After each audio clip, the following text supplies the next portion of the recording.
परिपोषता भी बढ़ती रहे। खूब मंगलामना के साथ। दानान शिठम अभयपमणिनाय पुत्ते। प्रवर जैन धर्म के आचार्य प्रवर है।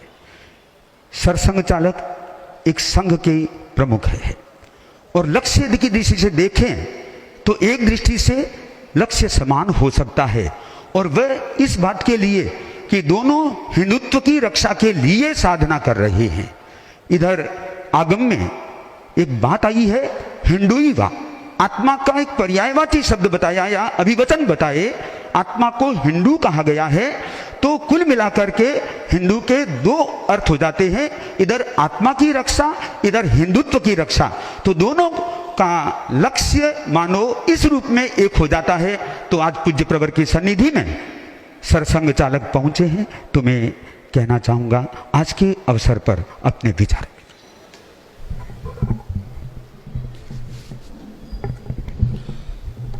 परम श्रद्धेय आचार्य श्री के चरणों में वंदन करता हुआ सभी साधुगण साध्वीगण को विनम्र नमस्कार करता हुआ मैं अपना निवेदन प्रस्तुत करता हूँ।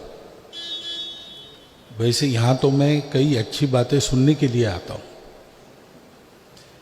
क्योंकि इधर अध्यात्म का काम है, उधर भौतिक जगत का काम है। ऐसा माना जाए तो भी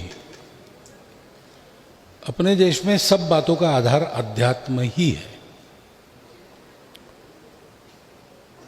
तो हमारे यहाँ मिलकर सबने चलना, सबकी मिलकर उन्नति होना, एक दूसरे में दूरी द्वेष शत्रुता पैदा नहीं होना, एक दूसरे के साथ आत्मीयता का भाव रखते हुए एक दूसरे को सहायता करते हुए आगे बढ़ना, ये जो काम है वो धर्म का काम कहा गया है। और उस धर्म का श्रीमद् भागवत में चतुष्पाद रूप 4 पाद उसके बताए गए। पहला है सत्य। तो सारी बात सत्य के आधार पर ही होती है। जो है उसके साथ जो चलता है वो चलता है, जो है उसके मुख मोड़ कर जो नहीं है उसके पीछे दौड़ने वाला ठोकर खाता है। ये तो समझ में आने वाली बात है। और इसलिए हमारे भारतवर्ष में सत्य का अन्वेषण हुआ है, और सत्य का अन्वेषण करने के बाद ये पाया गया है, जैसा हमारे यहाँ एक शब्द आया अभी, अनेकांतवाद, कि सत्य का दर्शन तो मैं कर रहा हूं लेकिन मेरी आंखों से कर रहा हूं, और मैं जिस तरफ हूं उधर से देख रहा हूं। तो मैं जो देख रहा हूं वही सही है, बाकी गलत है, ऐसा नहीं हो सकता। तो जितने सारे देख रहे उन सबका देखना और उसका प्रत्यक्ष होना, इसका जो कुल मिलाकर आता है कुछ स्वरूप, वो सत्य है। वो मैं अकेला नहीं जान सकता। इसलिए इधर सनातन परंपरा में एकम सद्विप्राह बहुधा वदन्ति ऐसा कहा है। लेकिन बात है कि वो पहला चरण है और उसके आधार पर बाकी सब है। अहिंसा भी हमारे यहाँ, सभी हमारे भारत के सब पंथ संप्रदायों में ये कहा गया है। क्यों? इसलिए कि सत्य अगर ये है कि हम सब एक दूसरे के शत्रु नहीं है, हमको अगर अपना नाता वर्णन करना है तो हम भाई है एक प्रकार से। कहीं पर माना गया है एक ही है, कहीं पर माना गया है एक दूसरे के है। और इसलिए हमारा रिश्ता शत्रुता का नहीं हो सकता, मित्रता बंधुता का ही हो सकता है। तो मित्रों बंधु में व्यवहार कैसा चाहिए? अहिंसा का ही व्यवहार चाहिए, नहीं तो वो मित्रता रहती ही नहीं। वो निंदक और चापलूस, इनकी बात अलग है। निंदक को तो निंदा ही करनी है, चापलूस को झूठा ही बोलना है। लेकिन जो सही देखता है वो तो यही देखता है कि अगर हम बंधु और मित्र हैं तो हमको अहिंसा से ही रहना है। और इसलिए दूसरा चरण करुणा बताया गया, क्योंकि अहिंसा ये संवेदना से निकलती है। मैं किसी को कष्ट न दूं, क्यों? जो मेरे लिए अच्छा है वही दूसरों के लिए भी अच्छा है। जो मुझे अच्छा नहीं लगता वो दूसरों के साथ नहीं करना, क्योंकि जब मुझे अच्छा नहीं लगता, दुख होता है, तो क्या वेदना है वो संवेदना मैं जानता हूँ, वही उसमें पैदा करना मैं नहीं चाहता हूँ। और इसलिए अहिंसा को ही करुणा कहा गया है भागवत में, और उसके लिए तन मन का पवित्र होना आवश्यक है। ये विचार हो गया, आचार में वैसा होना आवश्यक है, क्योंकि आत्मा में तो सब विचार है, शुद्ध है, प्रबुद्ध है, परंतु शरीर मन बुद्धि विकारों के अधीन होती है, मलिन हो जाती है और आचार को ढक देती है, तो योग्य आचार नहीं होता। तो उसको साफ रखना, इसलिए कहा गया शुचिता। और ऐसा सब होने के लिए नित्य प्रयास करना पड़ता है, उसको कहा गया तपस। ये चार बातें धर्म का मूल है। ऐसा कहते हैं कि कलियुग में केवल एक चरण बाकी है, कलि प्रवृत्ति ने बाकी 3 चरण काट दिए। लेकिन कलियुग में भी कलि प्रवृत्ति ने बड़े ही काट दिए होंगे, लेकिन मनुष्य अपने प्रयास से बाकी 3 चरणों को भी पा सकता है। हमारे यहाँ सारे हमारे ज्ञान निधि में, हमारा ज्ञान निधि प्रचंड है। चतुर्वेदा पुराणानि सर्व उपनिषदस्तथा रामायणम भारतम च गीता सद्दर्शने, संतों के उपदेश, जैनागमा त्रिपिटका गुरु ग्रंथ शतांगिरा। इतना बड़ा एष ज्ञान निधि श्रेष्ठ श्रद्धेयो हृदय सर्वदा। अब इतना बड़ा ज्ञान निधि एक जन्म में तो आत्मसात करना बहुत कठिन बात है, परंतु क्योंकि उन सब में अलग अलग प्रकार से, अलग अलग दिशाओं से, अलग अलग वर्णन के द्वारा एक ही बात का वर्णन है, हम कहीं भी जाकर सुन लेते हैं, हमको पूरा मिल जाता है। मैं जो आता हूं ऐसा सुनने के लिए ही आता हूं, क्योंकि मुझे भी वहां जो काम करना है, वो काम तो दूषित वातावरण में करना पड़ता है, उसको साफ करने का काम है। एक तरह से हम सफाई कर्मचारी हैं, तो ड्रेनेज में उतरना पड़ता है, कभी कभी नाली साफ करनी पड़ती है, कभी कभी शुद्ध हवा में भी रहते हैं, परंतु रोज अपनी सफाई तो करनी पड़ती है। तो ये जो सारा उपदेश है, जो श्रवण से ग्रहण किया जा सकता है और आंखों से पढ़ा जा सकता है, उसके मूर्तिमान रूप लोग जहाँ है, तुल्य निंदा स्तुतिर्मौनी संतुष्टो येन केनचित अनिकेत स्थिरमति। मैं आचार्य का ही वर्णन कर रहा हूं, लेकिन ये वर्णन गीता में बताया। तो वहां तो पढ़ना भी नहीं पड़ता, सुनना भी नहीं पड़ता, देखने को मिलता है।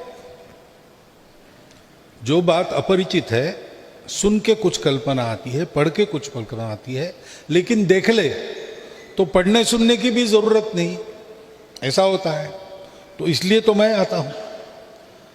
लेकिन ये जो मूल बात है अपनी, सत्य अहिंसा शुचिता तपस, उसी का वर्णन हमारे सर्वत्र है। और जैसा आचार्य श्री ने कहा कि ये तो विचार है, लेकिन आचार में उसका परिवर्तन होना चाहिए, तो वो संस्कारों का सेतु बनना चाहिए।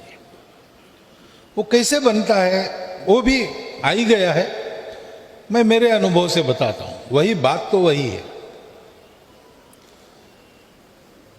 तो ये बात ठीक है कि अच्छा सुनना और अच्छा पढ़ना ये अनिवार्य अंग है उस तपश्चर्या के। आपको जिस दिशा में मन को लगाना है, तो मन को वो दृश्य देना पड़ता है। गलत बातों के दृश्य उपलब्ध है, मन को बताने की भी जरूरत नहीं, उसकी दिशा अधोमुखी है तो भागता है उधर। उसको अगर ठीक से लगाना है रास्ते पर, तो उनसे ज्यादा शक्तिवान ऐसा वाचन में से अथवा उत्तम वाणी में से, अनुभूत वाणी में से, सरल प्रेममय वाणी में से उपदेश भी उसने सुनना चाहिए। ये भी मनुष्य कर लेता है, लेकिन उसको वैसा होना है, उसकी इच्छा उसमें से उत्पन्न होती है। मनुष्यत्व मिला है सत्संग के कारण, महापुरुष संश्रय के कारण मुमुक्षत्व भी मिल जाता है। जन्म से भी प्राप्त होता है, नहीं तो इस सत्संग से भी प्राप्त होता है। फिर वो एकदम जड़ भौतिकवादी जीवन से ऊपर उठकर आध्यात्मिक जीवन की ओर जाना चाहता है, तो उसको हाथ देकर उस ओर बढ़ाने वाला व्यक्ति चाहिए। गुरु कहिए, कुछ भी कहिए,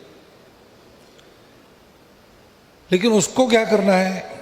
कुछ गुरु को करना है, कुछ जो मुक्ति चाहता है उसको करना है।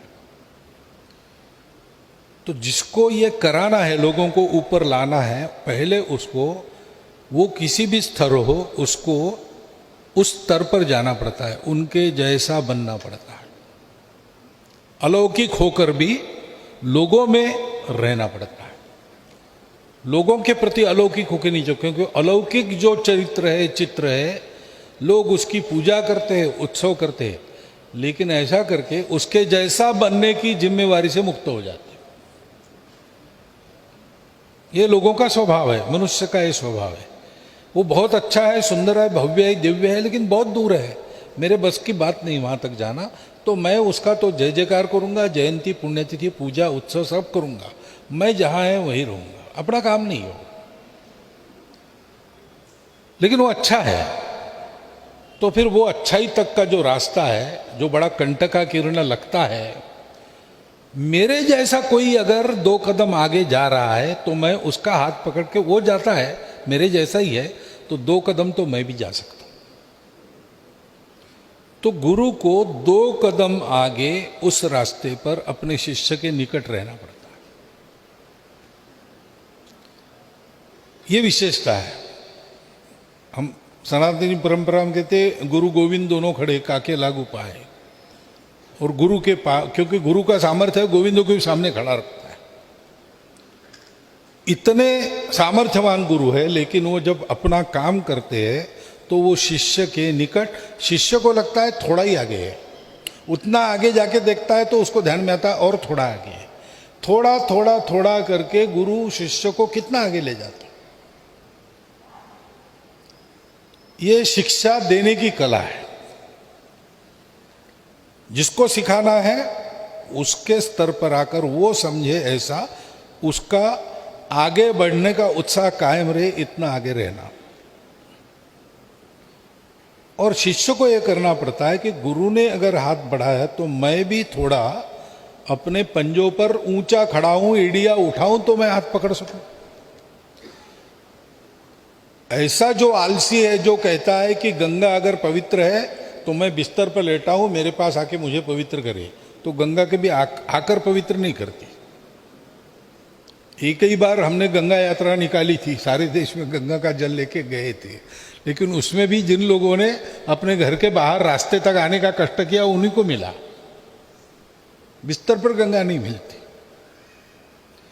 तो शिष्य को भी प्रयास करना पड़ता है। प्रयास का उत्साह जागृत रहता है जब वो देखता है कि हाँ ये हो सकता है, ऐसा हुआ है, मेरे साथ अन्य लोग भी कर रहे हैं। यानी महापुरुष हो गए, महापुरुष बनने वाले आगे आगे बढ़ रहे हैं, और मेरी पीढ़ी तक मेरे जैसे लोग प्रयास करके आगे बढ़ रहे हैं। वहां तक जब पहुंचेंगे, लेकिन आगे तो बढ़ रहे, ये उसको दिखना चाहिए। इसलिए हमारे समूह में भी एक वातावरण रखना पड़ता है अच्छाई का। और ये काम जहां होता है वहां ये सारी बातें बढ़ती है। तो मैंने कई बार बताया भी है और आप भी जानते हैं।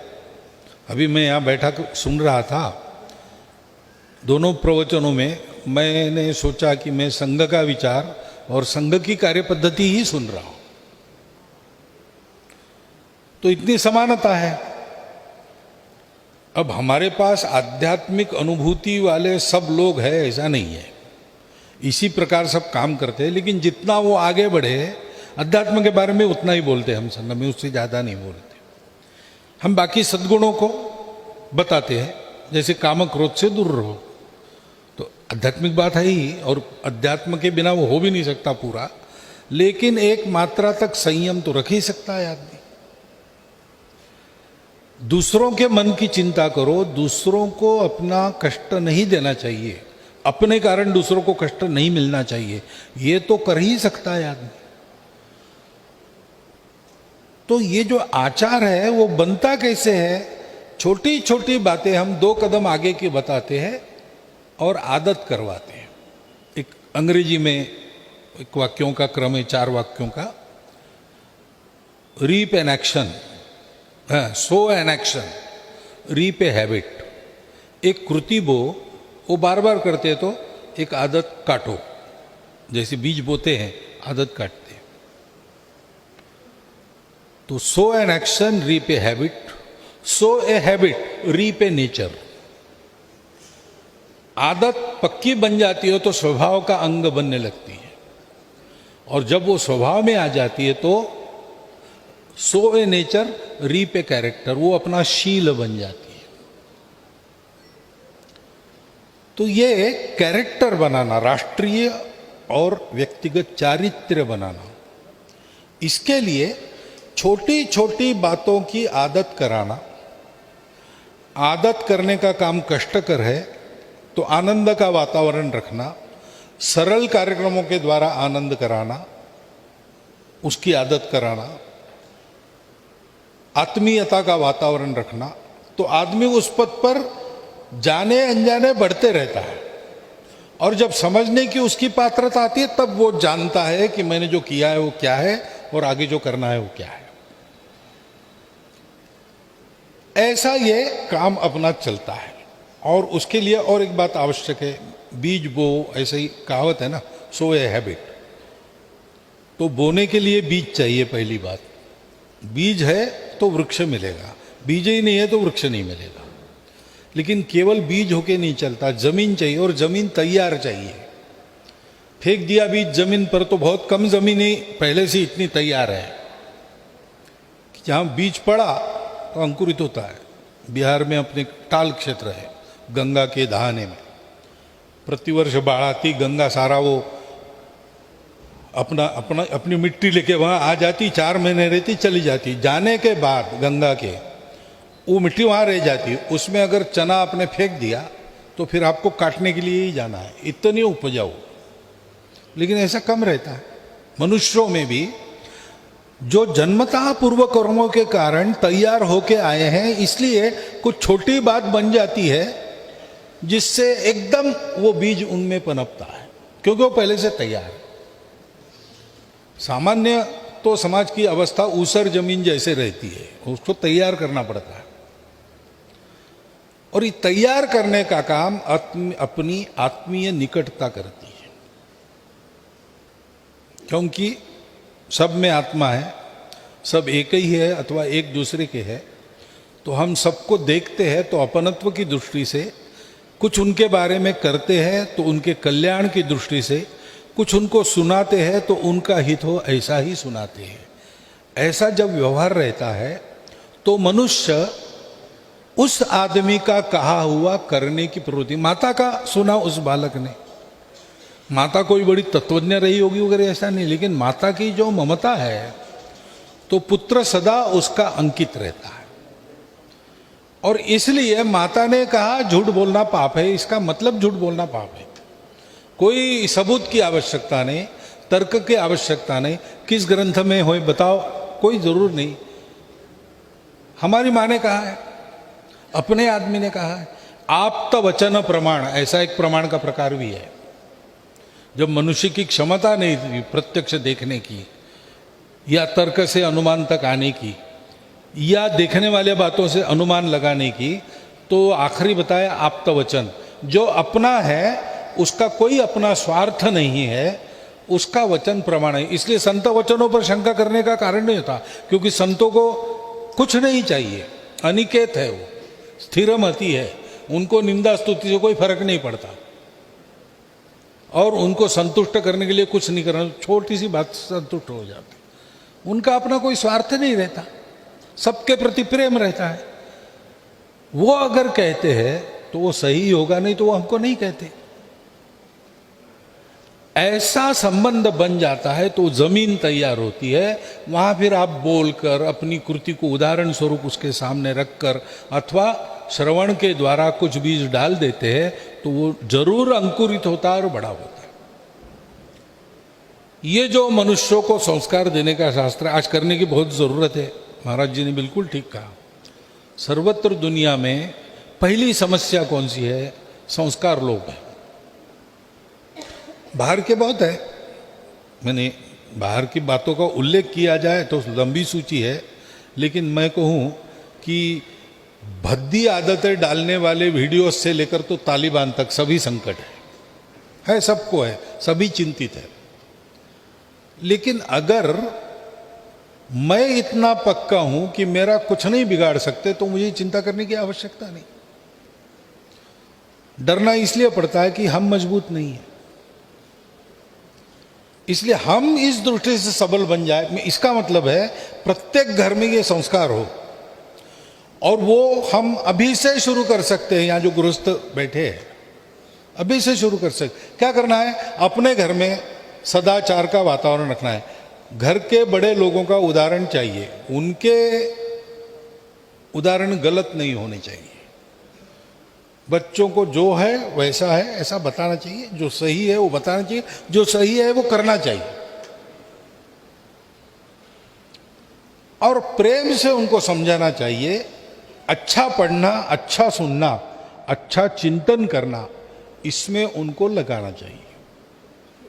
सप्ताह में एक बार अगर अपने घर में सबके साथ हम बैठे, श्रद्धानुसार भजन भोजन किया और एक 2-3 घंटा चर्चा की और इन बातों की चर्चा की, तो घर के बच्चों में भी वो सत्प्रवृत्ति आ जाएगी। बाहर कितना भी बिगाड़ने वाला वातावरण रहे वो उसके अधीन नहीं होंगे। बच्चे की प्रवृत्ति 3 साल तक तैयार हो जाती है, आयु के 6 साल तक पक्की हो जाती है, और आगे 12वें साल तक वो अपने माता पिता के कहे पर श्रद्धा रखकर निश्चित रूप से चलता है। उन 12 वर्षों में उसकी तैयारी ठीक करो, बाद में जिसको अंग्रेजी में टीन एज कहते हो और तारुण्य में उसका अधपतन नहीं होगा, क्योंकि उसमें विवेक रहेगा। ये दिखता बहुत अच्छा है, आकर्षक भी है, लेकिन अच्छा नहीं है। वो दिखता उतना अच्छा नहीं होगा, रूखा सूखा होगा, लेकिन यही मेरे लिए हितकर है। यत्तदग्रे विषमिव परिणामे सुखोपमम तत्सुखम सात्विकम प्रोक्तम। तो सुख की ओर सब भागते हैं, लेकिन सात्विक सुख कौन सा है ये पहचानने का विवेक उसका तैयार हो जाता है, फिर वो नहीं बिगड़ता। तो आपने कुछ संकेत किया, मैं क्या बोलूं उस पर मैं बोला हूं। उपदेश करने का मेरा भाव नहीं है। आप सबसे जो सुना है वो मेरे शब्दों में प्रक्रिया करके मैं आपके सामने रखता हूं। आपने सुना, मैं कृतज्ञ हूं। बहुत बहुत धन्यवाद।